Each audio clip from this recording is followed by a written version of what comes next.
na san mutane da dama suna son su koya hacking amma matsalan shine ba su da kwamfuta.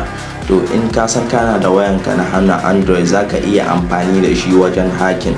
Abu na farko wanda ya kamata ka yi shine zaka yi downloading din Tamox. Tamox Android application ne wanda yake da matukar amfani, wanda da cikin application Android application babu kamar Tamox. Tamox zai baka dama wajen hacking Twitter, Instagram da Facebook da har Wi-Fi. Tamox zai baka dama wajen hacking.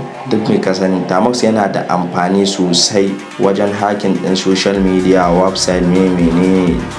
To abu na farko wanda za ka yi shine ku je ku yi downloading din Tamox. Tamox yana da matukar amfani. Ba wai za ka je Play Store bane ka ce za ka yi downloading din Tamox. Ku biyo mu a bidiyo na gaba domin ganin yadda za ku yi downloading din Tamox. Kar ku manta ku yi follow, ku yi share, ku yi liking.